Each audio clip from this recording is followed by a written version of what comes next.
Como la vida misma, nuestra manera particular de acercarnos a la cultura universal. Son temas tan importantes que no podemos desconocer. Haciendo honor a nuestro canal de curiosidades, solo te podría decir, mira vos, por ahí nos encontramos en la lectura de un libro, enredados entre tantas curiosidades e historias. Pero sin más, vamos a lo que nos interesa. Bienvenidos. Ya estamos preparados para sorprendernos con un nuevo Mira Vos.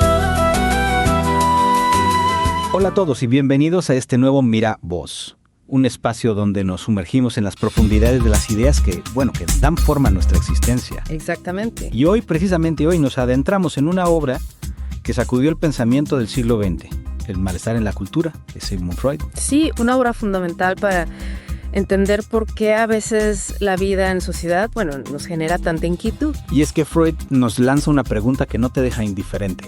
¿Cómo impacta la civilización en nuestras pulsiones más básicas, en esos instintos que nos definen como seres humanos? ¿Es la cultura solo una fuerza civilizadora o también nos impone límites que nos hacen sentir frustrados, incompletos? Esa es la gran pregunta. Y Freud, con su agudeza, nos presenta un argumento central que vamos a ir desgranando en este Mira Vos. La existencia de un conflicto inherente, un conflicto que está ahí desde siempre, entre nuestros impulsos agresivos, que son innatos, y las exigencias de la cultura, de la vida en sociedad. Es como si para poder convivir, la cultura intentara controlar esas pulsiones agresivas, ¿no? Y al hacerlo, nos arrebata parte de nuestra libertad, de nuestra individualidad. Y eso, claro, genera en nosotros, inevitablemente, sentimientos de frustración, de culpa incluso. Y Freud va más allá porque no se queda solo con la agresividad. También analiza otra pulsión básica en el ser humano, la pulsión de muerte o de destrucción. Ah, sí, la pulsión de muerte. Que busca en el fondo la satisfacción de las necesidades del yo.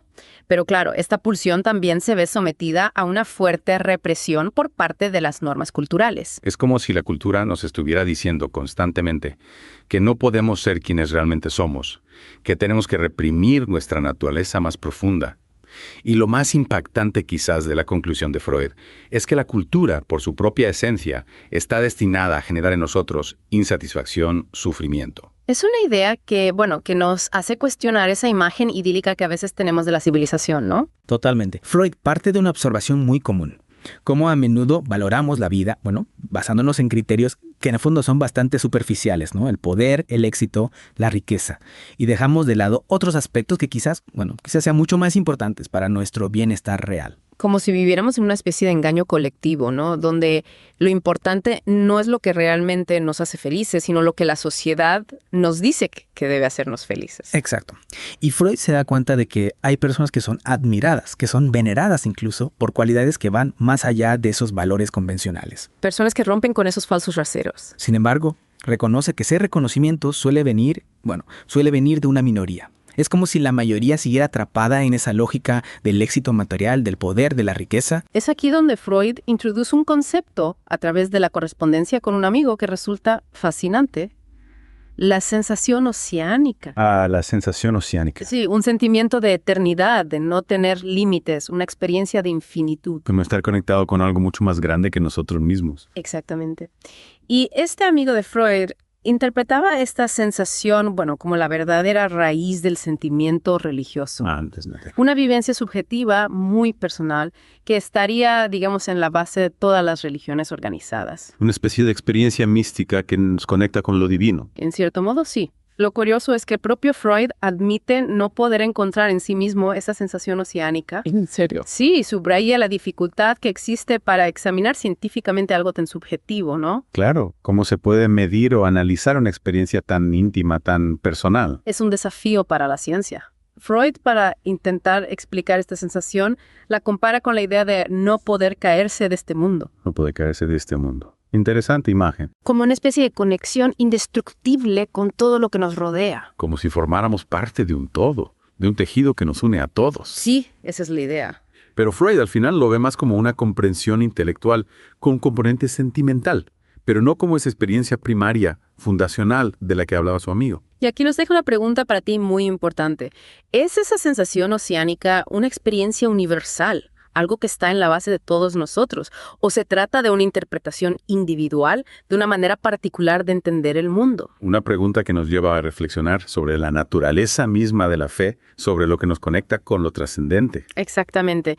Y Freud, bueno, se inclina más por la explicación del desamparo infantil y la búsqueda de protección paterna como origen de la religión. Claro, esa necesidad de seguridad que todos tenemos desde pequeños, de sentirnos protegidos por alguien más poderoso que nosotros. Es una explicación que, bueno, que quizás a muchos no les guste, pero que tiene su lógica desde la perspectiva psicoanalítica. Sin duda. Pasemos ahora a nuestro segundo miravoz. El yo, el mundo exterior y el principio de realidad. Aquí, Freud profundiza en cómo desarrollamos nuestra conciencia de nosotros mismos, de ese yo que nos separa del mundo exterior. Sí, ¿cómo nos diferenciamos de esa masa de sensaciones que nos llegan constantemente? ¿Cómo surge ese yo que nos permite decir yo soy yo y el mundo es el mundo? Freud nos dice que inicialmente el yo surge como una manera de diferenciarnos de esa maraña de sensaciones, de reconocer que hay una afuera, un mundo exterior que no somos nosotros. Es como si tuviéramos que trazar una línea, una frontera entre lo que somos nosotros y lo que no somos. Exactamente.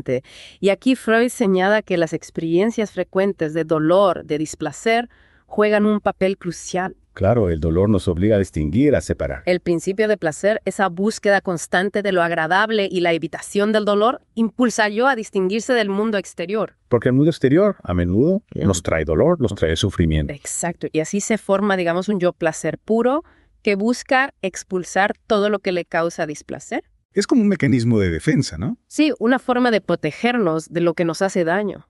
Pero la experiencia nos enseña que no todo lo que nos causa dolor viene del exterior. Ahí está la clave. Hay dolores, hay sufrimientos que se originan dentro de nosotros mismos. Y esa constatación obliga al yo a corregir, a matizar esos límites iniciales. Empezamos a usar nuestros sentidos, nuestra capacidad de movernos, de actuar, para distinguir entre lo que es interno, lo que pertenece a nuestro yo, y lo que es externo, lo que viene del mundo de afuera. Es un proceso gradual de aprendizaje, de ajuste a la realidad. Y este proceso, según Freud, es fundamental para el desarrollo del principio de realidad. Que nos permite funcionar en el mundo de una manera más adaptativa, más eficiente. Y aquí Freud hace una observación que me parece muy interesante.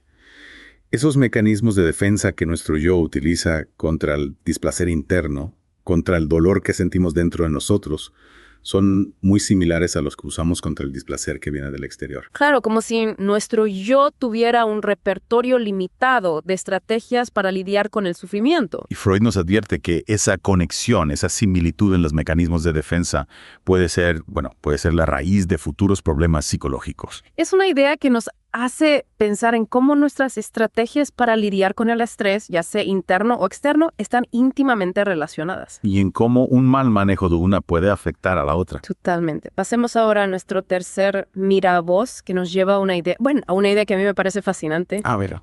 La conservación de lo pasado en la vida anímica. Aquí Freud lanza una hipótesis, una especie de experimento mental que te puede hacer volar la cabeza. Le gusta cuando Freud nos hace volar la cabeza. Toma como ejemplo la ciudad de Roma. Roma, la ciudad eterna. Exactamente. Y nos invita a imaginarla no solo como la ciudad que es hoy, sino como una entidad psíquica donde nada de lo que ha existido ha desaparecido. O sea, que todas esas etapas de su historia, todos sus momentos, coexistirían en el mismo espacio. Sí, como una especie de superposición temporal. Una locura espacio-temporal. Freud da ejemplos concretos para que visualicemos esta idea. Los palacios imperiales, el castillo de Sant'Angelo, el Coliseo, el Panteón, con todas sus modificaciones a lo largo de los siglos, todo al mismo tiempo en el mismo lugar. Es una imagen mental impresionante. Pero claro, Freud reconoce que esto es absurdo desde un punto de vista físico, ¿no? El mismo espacio no puede ser ocupado 2 veces a la vez. Claro, las leyes de la física no lo permiten. Exacto. Pero entonces, ¿para qué nos plantea esta idea tan extraña? Para mostrarnos lo difícil que es comprender la complejidad de la vida psíquica de nuestra mente, utilizando imágenes simples. Ah, ya veo. Es como intentar meter el océano en un vaso de agua. Algo así. Freud utiliza una analogía muy clara. La de un hueso de un niño que cambia de forma a medida que crece. La forma inicial, la del hueso del niño, desaparece.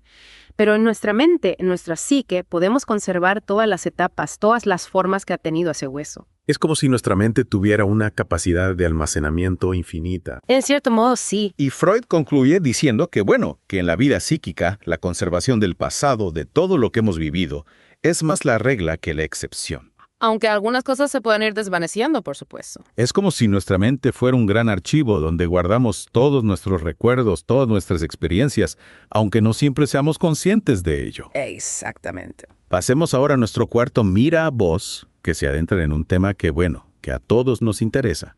La búsqueda de la felicidad y las fuentes del sufrimiento. Un tema universal. Freud comienza diciendo algo que a veces nos cuesta aceptar.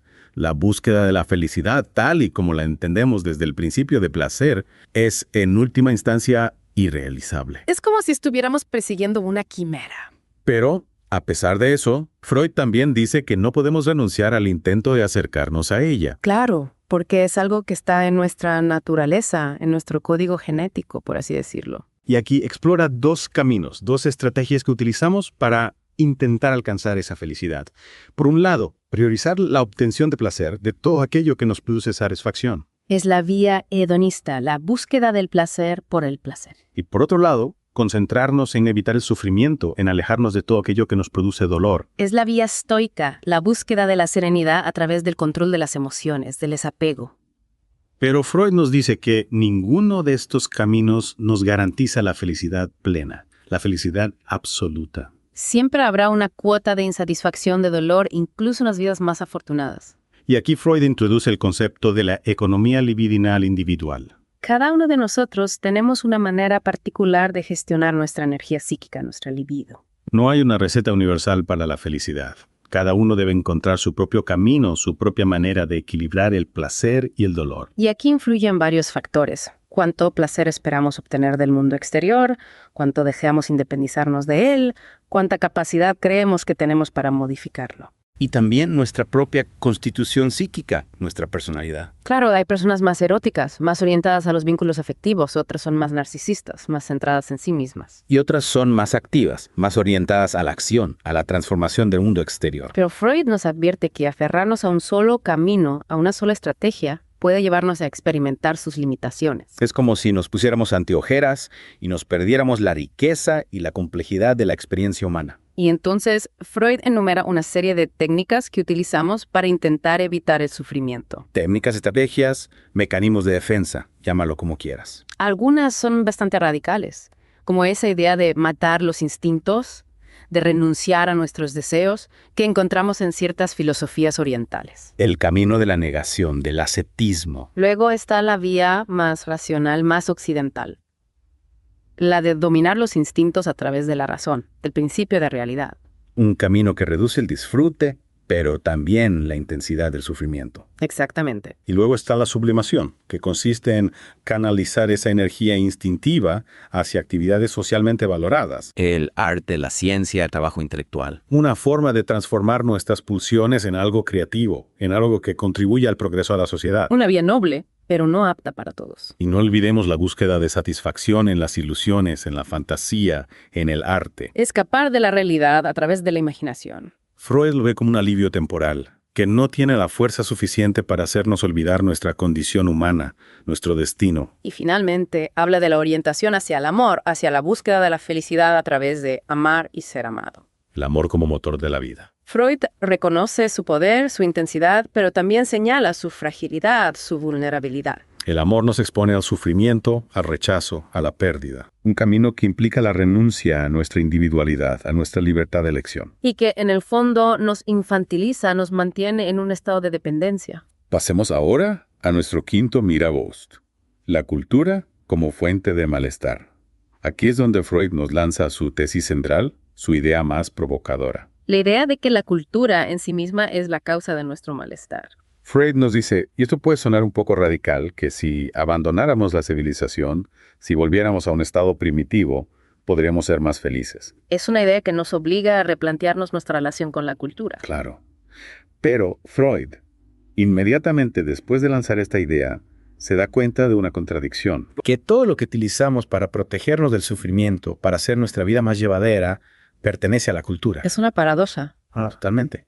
Y Freud analiza esa idea romántica, idealizada, de los pueblos primitivos que supuestamente vivían en armonía con la naturaleza, sin las presiones y las exigencias de la civilización. Una idea que ha sido desmentida por la antropología moderna. Y de ahí surge la idea de que si redujéramos las exigencias culturales seríamos más felices. Pero Freud no está tan seguro. Porque, como él mismo dice, no todo lo que nos hace sufrir viene de la cultura. Y utiliza ejemplos muy concretos para ilustrar esta idea. La reducción de la mortalidad infantil, que nos obliga a controlar la natalidad, los viajes transatlánticos, que a pesar de la rapidez de la comunicación, nos generan ansiedad, la prolongación de la vida, que puede convertirse en una carga si está llena de dolor y de sufrimiento. Son ejemplos que nos hacen reflexionar sobre el coste del progreso. Y aquí Freud define qué entiende por cultura, la suma de todas las operaciones y normas que nos separan de la vida animal. La cultura como aquello que nos hace humanos, pero que también nos aleja de nuestra naturaleza más instintiva. Y señala que la cultura tiene dos objetivos principales: protegernos de la naturaleza y regular las relaciones entre los seres humanos. Dos funciones esenciales para la supervivencia de nuestra especie. Y para entender la cultura, Freud nos dice que debemos estudiar sus diferentes manifestaciones, sus expresiones en las comunidades humanas. Observar cómo se vive, cómo se piensa, cómo se siente en diferentes culturas. Nuestro sexto, Miravoz, explora los logros de la cultura y la insatisfacción del hombre divino. Un título que ya nos anticipa la paradoja que Freud va a desarrollar. Y es que, por un lado, Freud reconoce los increíbles avances que la cultura nos ha permitido alcanzar. La ciencia, la tecnología, la medicina, el arte. Todo lo que nos ha permitido dominar la naturaleza, superar nuestras limitaciones, prolongar nuestra vida, comunicarnos a distancia, crear obras de arte increíbles. Un progreso asombroso, sin duda. Pero al mismo tiempo, Freud nos dice que el hombre moderno no se siente feliz. Es la gran paradoja. A pesar de tenerlo todo, seguimos sintiendo ese vacío, esa insatisfacción. Y Freud recuerda cómo, a lo largo de la historia, hemos creado ideales de omnipotencia, de omnisciencia, que hemos proyectado en figuras divinas. Los dioses como representación de todo aquello que anhelamos, pero que nos está vedado. Y Freud dice que, en cierto modo, la humanidad ha alcanzado ese ideal. Nos hemos convertido en una especie de dioses con prótesis, gracias a la tecnología. Pero seguimos sin ser felices. Porque la felicidad no depende solo del poder, del conocimiento, de los bienes materiales. Y Freud define lo que llama la altura cultural de un país.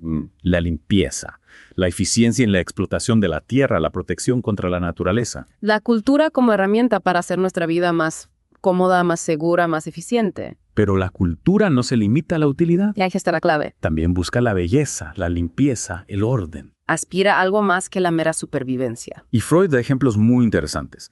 El contraste entre la suciedad de una ciudad medieval y la limpieza de una ciudad moderna. La importancia que le damos a la higiene personal, al orden en nuestras casas, en nuestras ciudades. Y Freud explica que el orden es una especie de compulsión a la repetición, que nos permite ahorrar tiempo, energía psíquica. Es como si la mente buscara patrones, regularidades para poder funcionar de manera más eficiente. Y la belleza, la limpieza, el orden, aunque no sean tan vitales como el control de la naturaleza, son también exigencias culturales importantes. La cultura aspira a algo más que la mera supervivencia, aspira a la armonía, a la perfección. Y llegamos a nuestro séptimo Miravoz, la regulación de las relaciones sociales y el papel del amor. Un tema fundamental. Porque la cultura no solo se ocupa de nuestra relación con la naturaleza, sino también de nuestra relación con los demás. De cómo nos organizamos, cómo convivimos. Y Freud dice que el elemento cultural surge con el primer intento de regular las relaciones humanas.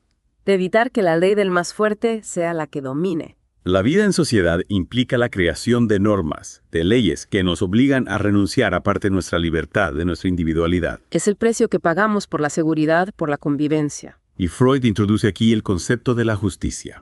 La garantía de que esas normas se van a aplicar a todos por igual, sin privilegios ni excepciones. La justicia como pilar fundamental de la cultura. Y es en este punto donde Freud introduce el amor como un elemento fundamental de la cultura. El amor como fuerza civilizadora. Recuerda que Freud parte de la idea de que la satisfacción sexual, el amor genital, es el modelo de toda felicidad. Es la experiencia más intensa de placer que podemos tener. Y esto nos lleva a buscar la felicidad en las relaciones amorosas. El amor como fuente de dicha, pero también de sufrimiento. Exacto, porque el amor nos hace vulnerables, nos expone al rechazo, a la pérdida. Freud introduce aquí el famoso mandamiento, amarás a tu prójimo como a tú mismo. Un mandamiento que se encuentra en muchas culturas, en muchas religiones. Pero Freud se pregunta, ¿por qué deberíamos amar a nuestro prójimo? ¿Qué sentido tiene amar a alguien que no conocemos, que no nos atrae? No es el amor un sentimiento que surge de manera espontánea, a partir de una conexión especial con otra persona. Esa es la pregunta que Freud nos plantea, y compara el mandamiento de amar al prójimo con la famosa frase «credo qui absurdum», creo porque es absurdo. Como si se tratara de una obligación impuesta desde fuera, sin una base racional. Y Freud también señala que la ética, la moral, a menudo clasifica las conductas como buenas o malas sin tener en cuenta las circunstancias, las motivaciones. Lo que para unos es bueno, para otros puede ser malo. Y Freud utiliza un ejemplo muy gráfico, la anécdota del debate en la Cámara Francesa sobre la pena de muerte, cuando un diputado gritó, «que empiecen los asesinos». Una frase que nos muestra la contradicción entre los ideales morales y la realidad de la naturaleza humana. Y es que, según Freud, el ser humano no es bueno por naturaleza. En el fondo somos lobos para los demás. Homo homini lupus, la famosa frase de Plauto. Y la historia, dice Freud,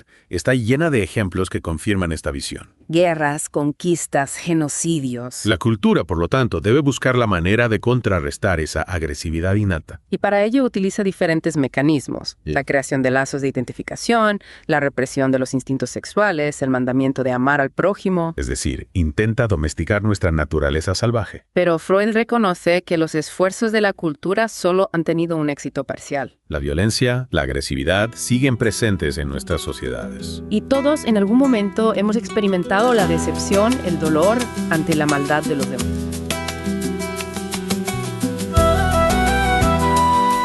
Hasta aquí llegamos. Muchas gracias por tu compañía. Si te gustan estas ideas, déjanos un comentario, suscríbete, activa la campanita y, ¿por qué no?, danos un me gusta. Gracias, nos vemos pronto.